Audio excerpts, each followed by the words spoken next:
श्री राधा वल्लभ लाल की, समस्त संत हरि भक्तन की, वृंदावन धाम की, सतगुरुदेव भगवान की। सुनील जी फरीदाबाद से। राधे राधे महाराज जी। महाराज जी, मैंने चारों धाम, 12 ज्योतिर्लिंग, मानसरोवर यात्रा और अमरनाथ यात्रा पूर्ण कर ली है, फिर भी लगता है कुछ अधूरा है महाराज जी। मैंने पूर्ण की है ना, इसलिए अधूरा है। इसलिए अधूरा है क्योंकि ये सब कर्ता भाव से हो रहा है ना। कहीं एक शब्द नहीं निकला आपका कि महाराज जी भगवान की कृपा से, गुरुदेव की कृपा से, संत की कृपा से मुझे ऐसा ऐसा सौभाग्य प्राप्त हुआ कि मैं चारों धाम का, 12 ज्योतिर्लिंग का, अमरनाथ आदि पवित्र यात्राओं का जो सौभाग्य मुझे भगवान ने दिया वो गुरु कृपा से मिला, हरि कृपा से मिला। पर एक अधूरापन सा लग रहा है। तो उसका उत्तर दूसरा था, शब्द का ही उत्तर है। इसमें करता है ना, करता है तो पुण्य हुआ, पुण्य हुआ तो उसका सुख लाभ संसारिक होगा, ना कि भागवतिक।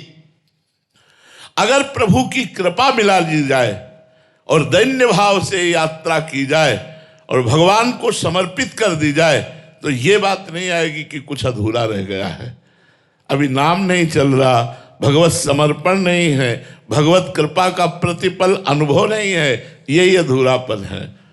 पूरापन तभी होता है जब कृपा का अनुभव होता है। जाकी कृपा लवलेश ते मतिमंद तुलसीदास हूँ, पायो परम विश्राम, राम समान प्रभु नाही कहूँ। जिस समय हम कृपा की बलिहारी जाते हैं तो कृपा बरसती है और हमें विश्राम पद दे देती, परम पद दे देती, भगवत प्रेम दे देती है। तो अभी भगवान के प्रति समर्पण की कमी ही आपको अधूरापन का अनुभव करा रही है। संत समागम करो, इसीलिए संत समागम के सामने तात स्वर्ग अपवर्ग सुख धरी तुलाए कंग, तूलनताए सकल मिली जो सुख लव सत्संग। एक क्षण में तुम्हारी बुद्धि को परिवर्तित करके भगवान में स्थित कर दे, वो सत्संग। सत्संग कौन? जो तुम्हारी बुद्धि का परिवर्तन करके सच्चिदानंद भगवान में स्थित कर दे, उसे सत्संग कहते हैं। नहीं तो सब वार्ता है, सब वाणी का विलास मात्र है। यदि परिवर्तन नहीं तो सत्संग कैसा? सत्संग वही जो परिवर्तन कर दे, शब्द घुस जाए तुम्हारे दिमाग में और जबरदस्ती तुम्हें भगवान का दास बना दे, उसे सत्संग कहते हैं। अगर ऐसे संतों का संग मिल जाए तो अधूरापन खत्म हो जाए, क्योंकि निरंतर भगवान का नाम जप करना, भगवान का स्मरण करना, ये सबसे महत्वपूर्ण बात है। और भगवान की कृपा का अनुभव करना, हर क्षण भगवान की कृपा का अनुभव करो। मनुष्य जन्म से लेकर अभी तक भगवान की कृपा ही कृपा आपके ऊपर बरस रही है। आप कृपा का अनादर कर रहे हैं, कर्ता भाव करके, मैंने ये किया, मैंने ये किया, इसीलिए वो कृपा आपके ऊपर फलीभूत नहीं हो पा रही है। अगर कृपा का आश्रय ले लो तो फिर पूरा अनुभव होने लगेगा आनंद का, अधूरापन खत्म हो जाएगा। आयुष शर्मा जी जयपुर से। राधे राधे महाराज जी। महाराज जी, क्या दृष्टा व साक्षी बनने के अभ्यास से कर्मातीत अवस्था को पा सकते हैं? जी, क्योंकि कर्म त्रिगुण की प्रेरणा से शरीर से होते हैं, स्थूल शरीर, सूक्ष्म शरीर और कारण शरीर से। किसका प्रश्न है?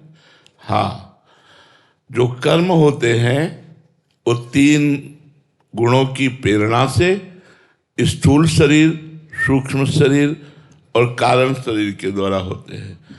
और जो दृष्टा है वो इन तीनों शरीरों से अलग है।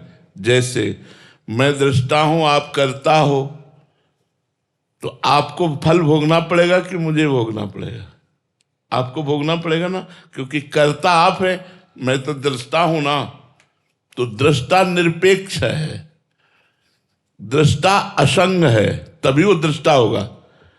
वो दृष्टा मैं हूं और कर्ता प्रकृति है। गुणानुगुण वर्तन्ते मनुष्या पार्थ सर्वसा। गुणों में ही गुणवरत रहे हैं। त्रिगुण के रचित, त्रिगुण में प्रभाव से प्रभावित होने वाला ये शरीर और त्रिगुण, इसी से सारे कर्म हो रहे हैं। अज्ञान के कारण मैं कर्ता बन गया, उसी कर्ता के कारण अहंकार जिसे कहते हैं, अहंकार विमूढ़ात्मा कर्ता हमिति मन्यते, देहाभिमान ही कर्ता भाव को प्राप्त होता है। जहां देहाभिमान कर्ता भाव को प्राप्त हुआ वो चैतन्य घन परमात्मा स्वरूप, तो उसे पुनरपि जननम पुनरपि मरणम पुनरपि जननी जठरे शयनम अवश्य में वो भोक्तव्यम कृतम कर्म शुभाशुभम, उसे शुभ अशुभ सब कर्म भोगने पड़ते हैं। यदि वो अपने दृष्टा स्वरूप में रहे तो प्रारब्ध भोग शरीर भोगेगा, कर्ता न होने के कारण क्रियमाण निष्फल हो जाएगा, और ब्रह्म साक्षात्कार के बाद उसके सम्यक रूप से संचित कर्म भस्म हो जाएंगे, तभी वो मोक्ष को प्राप्त हो जाता है। समझ पा रहे हो आप जी? करणवीर जी पटियाला से। राधे राधे महाराज जी। महाराज जी, राम नाम मणि दीप धरु, जीह देहरी द्वार, तुलसी भीतर बाहर रहूं, जो चाहसी उजियार। महाराज जी, इस वाणी को जीवन में कैसे उतारूं कि प्रतिकूल परिस्थितियों में मन और शरीर भगवान के नाम से ना हटे और नाम स्मरण स्थिर बना रहे? जी, इसके लिए हमको दृढ़ता अभ्यास की जरूरत है। अभ्यास योग युक्तेन चेतसा नान्यगामिना, हमें ऐसा अभ्यास करना है कि हमारा चित्त अन्य में जाए ही ना।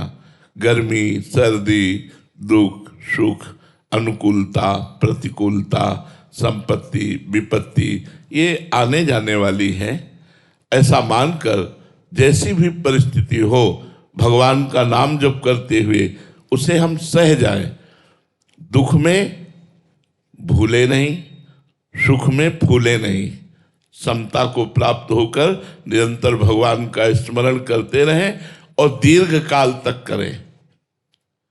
यदि भोजन सही होगा और संग सही होगा तो भजन में रंग आएगा। अगर भोजन सही नहीं और संग सही नहीं तो भजन की बातें कर लो, भजन नहीं होने वाला।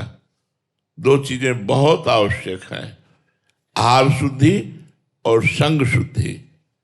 अगर संग शुद्ध है हमारा, मोबाइल से या बाहरी या आंतरिक वृत्ति से या बाहरी व्यक्ति से हमारा संग शुद्ध है और आहार शुद्ध है, तो हम भजन में निश्चित प्रवृत्त हो जाएंगे और भजन धीरे धीरे खुद अनुभूतियां देने लगता है, जिससे हमें किसी से पूछना नहीं पड़ता, परमार्थ का मार्ग पुष्ट होता रहता है।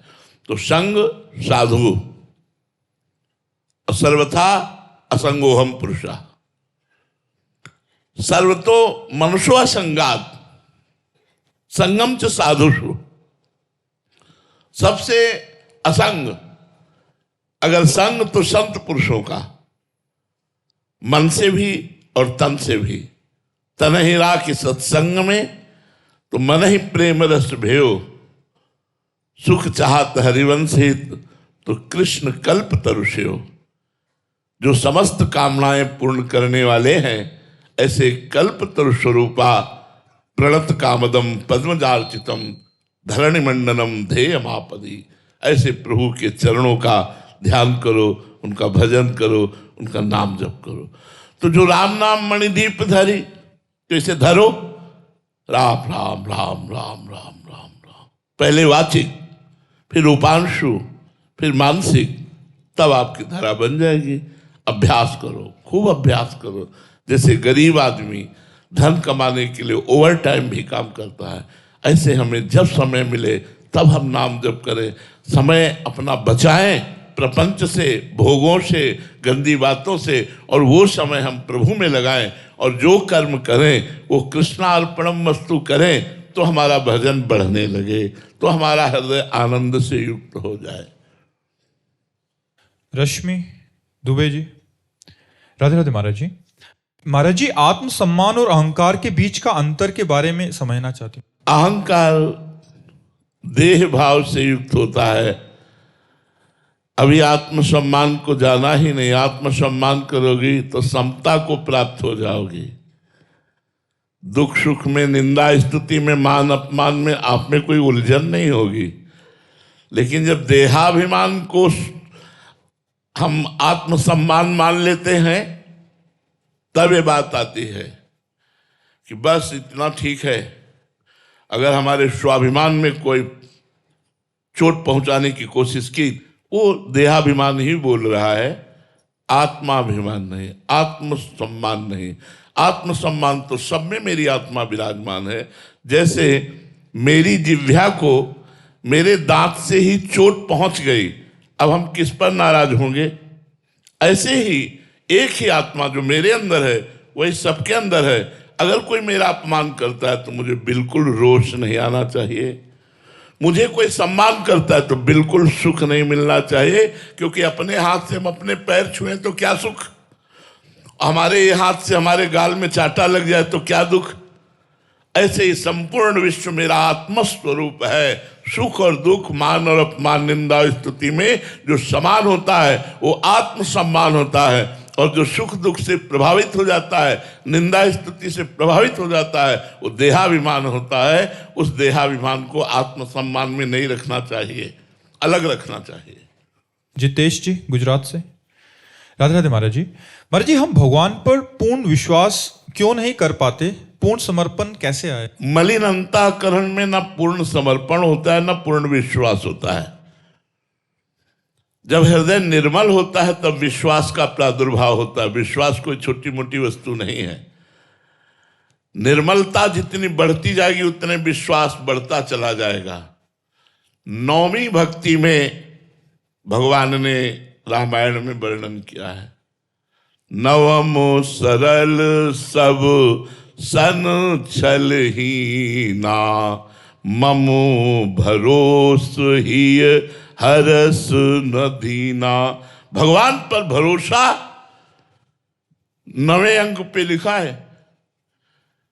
जहां आत्मसमर्पण है नवम में, श्रवणम कीर्तनम स्मरणम विष्णुर्पाद सेवनम अर्चनम वंदनम दास्यम सख्यात्म निवेदनम, वहां विश्वास है।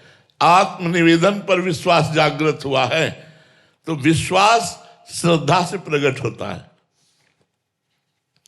यदि हम संतों पे श्रद्धा करें, उनकी वाणी पर श्रद्धा करें, भगवान पर श्रद्धा करें, भगवान की कथाएं श्रद्धा से सुने, तो निश्चित है विश्वास जागृत हो जाएगा।